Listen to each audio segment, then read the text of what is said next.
It is 50 years since Nigeria's brutal civil war calling for the secession of Biafra started. By the time it ended in 1970, over 1 million people had perished. Now a new movement has emerged calling for independence.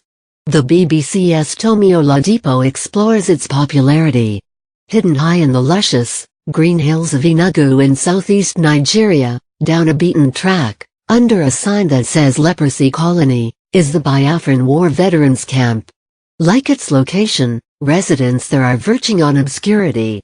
4 old men sitting on parallel wooden benches, propped up on metal crutches, swaying and chanting along to an old battle song.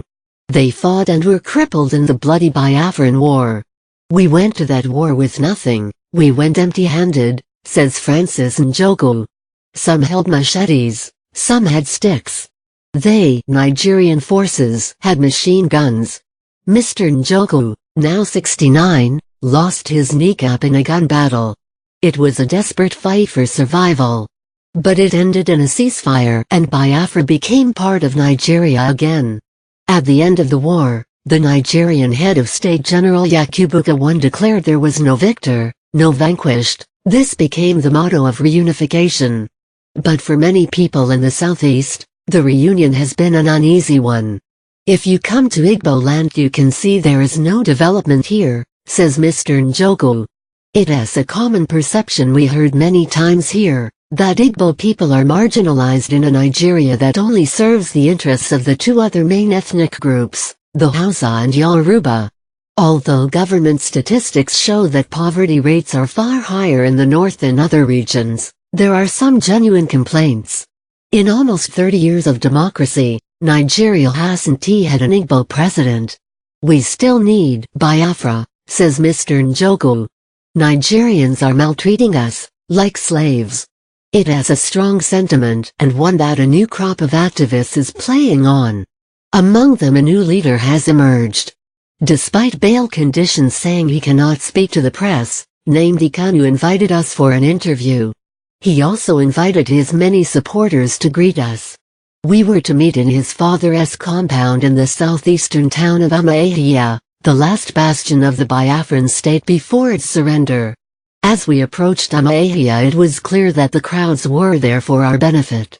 We had arranged the interview the afternoon before and in that time he had gathered up to 1,000 people. They surrounded his father's compound waving huge striped flags, carrying the Biafran symbol of a half-rising sun, and foghorns, chanting their support under the pouring rain. Senior government and police officials live a few hundred meters away but no attention was paid to their presence. The cheers escalated to roars as they spotted Mr. Kanu emerge onto the balcony of the house with his fists raised. He has gold and black cloth wrapped around his shoulders and a matching gold cap on his black suede designer loafers. "They recalling for Biafra," he says softly, with a smile. All of this for a cause that has him facing treason-related charges in court. Basic human development, basic economic development, basic social development, can no longer be attained for the simple reason that there exists in the polity mutual suspicion, mutual hatred, mutual resentment, he says. So the best thing to do is to separate. Nnamdi Kanu, the man behind Nigeria's separatist Igbo leaders reject secession. Why I stopped mispronouncing my Igbo name, how I was banned from speaking Igbo. Mr. Kanu is calling for Biafran independence through a referendum.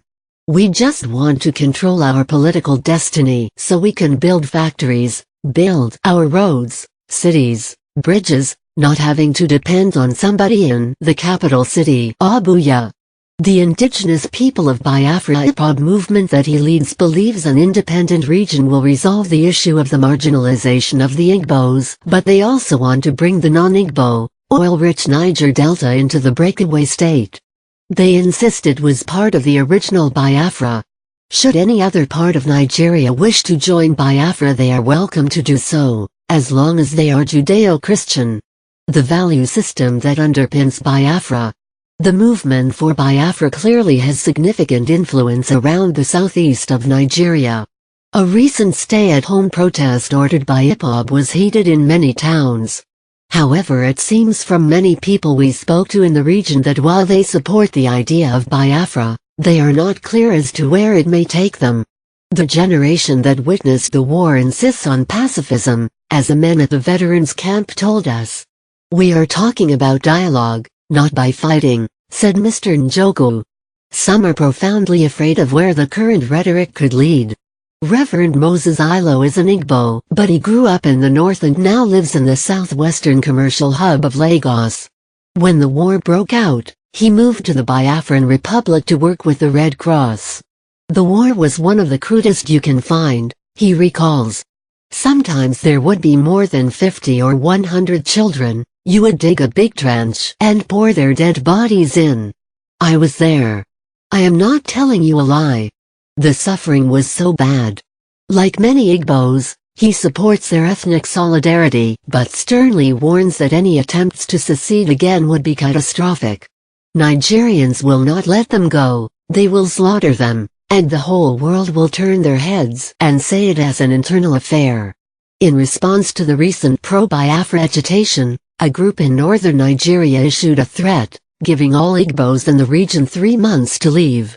The move received widespread condemnation, even in the north, but reflected the delicate nature of Nigeria, a country created when hundreds of different ethnic groups were brought together by the British colonial powers. While the Igbos comprise one of the 3 largest ethnic groups, they have fewer states than the Hausas in the north and the Yorubas in the southwest, and subsequently get a smaller budget allocation. This, some feel, puts them behind the other regions. The southeast has not been at the forefront of Nigeria's development, and none of its cities are major economic hubs. Path of uncertainty.